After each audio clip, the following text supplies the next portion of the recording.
এবারে যেটা মুখ্যমন্ত্রী বললেন যে আমি ইতিমধ্যেই যে নতুন করে রিক্রুটমেন্টের প্রসেস সুপ্রিম কোর্টের নির্দেশে সেটা শুরু করে দিলাম, শিক্ষা দপ্তরকে চিঠি পাঠিয়ে দিলাম, স্কুল সার্ভিস কমিশনকেও পাঠিয়ে দিলাম। আমি বলে দিয়েছি নির্দেশের মান্যতা দিতে এবং নতুনভাবে নিয়োগ প্রক্রিয়া শুরু। দেখুন, উনি তো বলে দেন কিন্তু কোনো কাজই হয় না। হাইকোর্টে যখন ওনারা হেরেছিলেন, বড় মুখ করে সুপ্রিম কোর্টে গেছিলেন, তো হাইকোর্ট আর সুপ্রিম কোর্টের থাপ্পড় খেতে খেতে পুরো দুটো গালই এখন লাল হয়ে গেছে, যাওয়ার রাস্তা নেই। এইসব বলছেন, আমরা একদম ভরসা করি না, উনি করবেন না আমার মনে হয়। আর যদি হয়, কিসের আধারে এগুলো হবে, কী প্রমাণ আছে? সমস্ত লোপাট করা হয়েছে। এই যে 26,000-এর চাকরি গেল, তারা তো সবাই দোষী নয়, সবাই টাকা দিয়ে চাকরি পেয়েছে এরকম নয়। যারা যোগ্য তারা কি অপরাধ করেছিল? এবার তো তাদেরকে ঘটিবাটি বিক্রি করতে হবে কোর্টের নির্দেশ মানতে গেলে।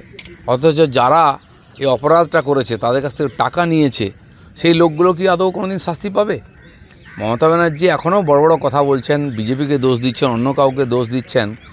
যে মুখ্যমন্ত্রী পুরো সরকারের রন্ধ্রে রন্ধ্রে দুর্নীতি, পার্টির নেতা থেকে সরকারি কর্মচারী সবাই দুর্নীতির সঙ্গে যুক্ত, মন্ত্রীরা যুক্ত, তিনি কী করে বড় বড় কথা বলেন?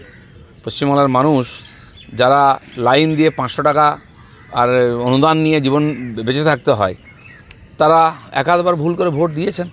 আমি জানি না এবারে 500 টাকা বা 1000 টাকার বিনিময়ে লোকে এই দুর্নীতিগ্রস্ত সরকারকে ভোট দেবে কিনা, কিন্তু অপরাধী যারা এবং সরকারে বসে আছে যারা, তাদের অবশ্যই সাজা পাওয়ার দরকার আছে। কালকে চাকরিহারাদের শহীদ মিনারের মঞ্চে আমি নিজেও সেখানে ফিজিক্যালি ছিলাম।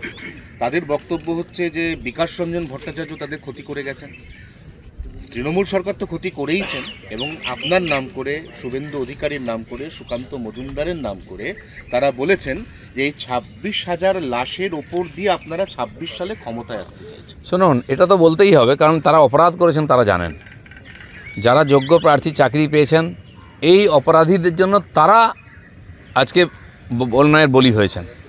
এই যে পুরো সিস্টেমকে যারা অপরাধী করেছে, তারা হয়তো টাকা আছে বা নিয়েছেন, দিয়ে দেবেন, কিন্তু যে সৎ মানুষগুলি, যারা যোগ্য প্রার্থীরা চাকরি পেয়েছেন, চাকরি গেল, তাদেরকে যে টাকা ফেরত দিতে হবে, তাদের হাতে কোনো সম্পত্তি নয়, যে টাকা সব খরচা করেছেন, তারা কি অপরাধ করেছিল? আজ অপরাধ করে বড় বড় কথা বলছেন। এরা, মমতা ব্যানার্জি যতটা দোষী, এরা ততটা দোষী, এবং মাঝখান থেকে যে ফোটেরা টাকা তুলেছে তারা সমান দোষী। পুরো পশ্চিমবাংলার মান সম্মানকে নষ্ট করেছেন, আমাদের মুখ পুড়িয়ে দিয়েছেন। প্রত্যেকটি লোককে জেলেও ভরা উচিত। যারা দোষী প্রমাণিত হয়েছে, এক তো টাকা দিয়েছে, পুরো বাংলার শিক্ষা ব্যবস্থাকে নষ্ট করেছে কয়েকটা লোক, সেনাদের বড় কথা বলার উপায় নেই। কোর্ট সাজা দিয়েছে তথ্যের আধারে। দিলীপ ঘোষ প্যাক্টন, দিলীপ ঘোষ সত্যের সঙ্গে ছিল, সত্যের সঙ্গে থাকবে। যারা এসএসসি চাকরি দিয়েছেন এখন রিক্রুটমেন্টে, তারা যখন দিনের পর দিন ধর্ণা দিয়েছেন, তাদের সঙ্গে আমরা দাঁড়িয়েছি। যারা ডিপ্রাইভ হয়েছে, যারা বিনা কারণে অন্যায়ের শিকার হয়েছে, আমরা তাদের সঙ্গে লড়বো। কিন্তু যারা চোর, যারা চাকরি কেনে, তাদের সঙ্গে আমরা কখনো দাঁড়াবো না। এই ক্ষেত্রে যেটা সবথেকে গুরুত্বপূর্ণ প্রশ্ন উঠছে, 26-এর ভোট আসছে, অভয় আমরা ভুলে গেছি, আমরা কি এই 26,000ও 26-এর আগে ভুলে যাবো সবাই? মানে অন্যভাবে মানুষের স্মৃতি তো ছোট, মানুষকে এমনভাবে এখানে চাপে রাখা হয়েছে, তার এদিক ওদিক তাকাবার মতো সময় নেই, অবস্থাও নেই। তাকে বেঁচে থাকার জন্য সংঘর্ষ করতে হয়। কিন্তু সারা বছর কোনো না কোনো সরকারের অকম্মা নীতি, অযোগ্যতা, অপরাধের জন্য আমাদেরকে আন্দোলন করতে হয়, চলতেই থাকবে। মানুষের স্মৃতিতে এগুলো সব থাকছে। আমার মনে হয় 26-এর ইলেকশনে তারা ভাববেন এটা, যে কতদিন এই পাপী সরকারকে মাথায় করে বয়ে বেড়াবেন। 26,000 চাকরি ইতিমধ্যেই বাতিল হয়েছে, সেখানে বিজেপি এবং সিপিএম এর ঘাড়ে দায় চাপাচ্ছেন মুখ্যমন্ত্রী। টাকা নিল মুখ্যমন্ত্রীর বাড়ির লোকেরা, পার্টির লোকেরা, সরকারের লোকেরা, হয়তো ওনার পরিবারের থেকে বেনিফিশিয়ারি, আর দোষ হলো সিপিএম কংগ্রেসে। উনি কি এখনও মানুষকে এরকম ভাবছেন? মানুষের পিঠ দেওয়ালে ঠেকে গেছে, মানুষ এর যোগ্য বিচার করবে।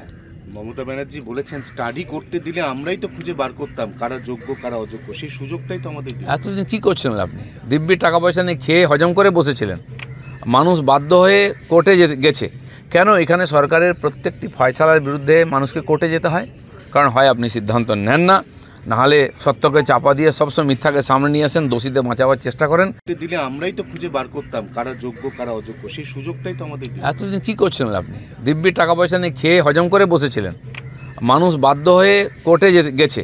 কেন? এখানে সরকারের প্রত্যেকটি ফয়সালার বিরুদ্ধে মানুষকে কোর্টে যেতে হয়, কারণ হয় আপনি সিদ্ধান্ত নেন না, নাহলে সত্যকে চাপা দিয়ে সবসময় মিথ্যাকে সামনে নিয়ে আসেন, দোষীদের বাঁচাবার চেষ্টা করেন। তাই কথায় কথায় লোককে আদালতে যেতে হয়। এই সরকারটা বাদ দিয়ে, ভেঙে দিয়ে এখানে আদালতকে সরকার চালানোর দরকার আছে। রাজ্য সরকার সুপ্রিম কোর্টে একটা রিট পিটিশন দাখিল করতে পারে, এরকম আলোচনা চলছে না? না এছাড়া কিছু করতে পারে না। আদালতে যাওয়া, মামলার পর মামলা, টাকা পয়সা খরচা করে রায় নিজের দিকে নিয়ে আসার চেষ্টা, যেটা উনি নিজেই বলেছেন যে কোর্টকে বিক্রি করা যায়, কেনা যায়, সেটা উনি করে দেখাচ্ছেন। কিন্তু এখনও সাধারণ মানুষের আদালতের উপরে ভরসা আছে। সে লোয়ার কোর্ট, আপার কোর্ট, হাইকোর্ট, সুপ্রিম কোর্ট, যেখানে হোক, একদিন সত্য সামনে আসবে এবং আরজি করের সত্যও সামনে আসবে।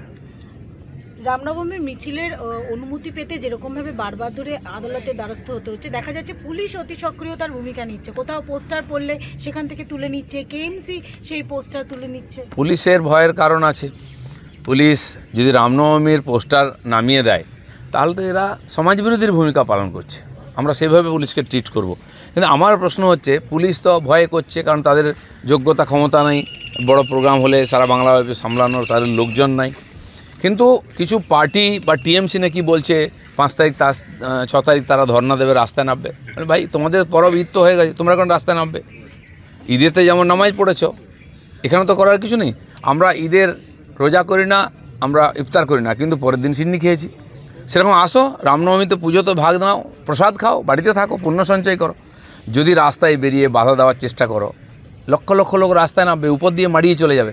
তখন দোষ দিও না যে এই হয়ে গেল তাই হয়ে গেল। আমি পুলিশকেও বলে দিচ্ছি, দিন পাল্টেছে, আপনাদের ব্যবহারে হিন্দু সমাজ খুবই রুষ্ট। তাদের ঘটিবাটি চলে যাচ্ছে, মা বোনের সম্মান চলে যাচ্ছে, তখন পুলিশকে দেখতে পাই না। বাড়িঘর দোকান লুট হয়ে গেল মালদায়, মুর্শিদাবাদে, কাউ পুলিশকে দেখতে পেলাম না, কাউকে অ্যারেস্ট করে না। আর যদি ব্যাগড়া দিতে চাও, আমি চ্যালেঞ্জ করছি পুরো হিন্দু সমাজকে, বলছি আমরা পেছনে আছি, যা করার করুন সব সামলে নেবো। মমতা ব্যানার্জির বড় কথা আমরা দেখে নেব।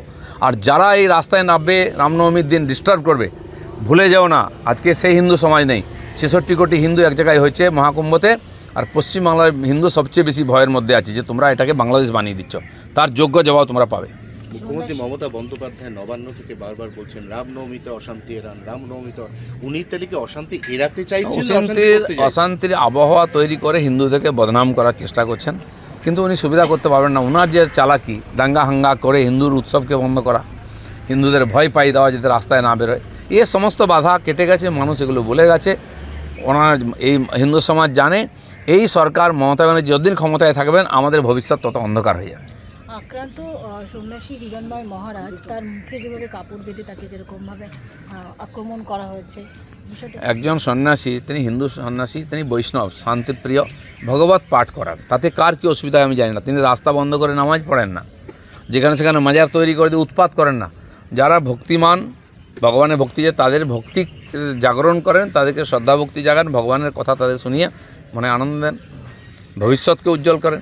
তার প্রতি যদি এই ধরনের অত্যাচার হয় একজন নিরীহ সন্ন্যাসীর উপরে, সর্বত্যাগী, যিনি মানব কল্যাণে, বিশ্ব কল্যাণে সর্বস্ব ত্যাগ করে বেরিয়েছেন, তার যদি অপরাধ হয়, যেমন চিন্ময় প্রভু বাংলাদেশে যে হয়েছে, আজ এপাশে হিরণময় প্রভুর উপরে সে কী অত্যাচার হচ্ছে। আমরা বারবার বলছি বাংলাদেশ আর পশ্চিমবঙ্গকে একরকম হিন্দু বিরোধী শক্তির আস্ফালনের জায়গা করে দেওয়া হয়েছে। সেটা হিরণময় প্রভুর উপরে যে অত্যাচার হয়েছে সেটা দিয়ে প্রমাণ করেছে এখানকার সরকার। Welcome to Ganpati Dwarika Gallery, your world of wonder, where every brick builds a story of growth. With innovative design and world-class amenities, it's a space set to redefine business success. Ganpati Dwarika Gallery, coming soon to Siliguri. Damro's clearance sale is here with 50% off on selected products. Don't miss out. Visit your nearest Damro showroom now. Damro, internationally trusted furniture. Sir, design ready है sir. आप बताइए height कितना रखना है sir? करो ना material final. Sir याद करोगे जिंदगी में 28 मिनट तो नर्सों ले लेते हैं। होमलैंड में हम सर नहीं खाएंगे, बस घर सजाएंगे। Hassle-free interiors from start to finish.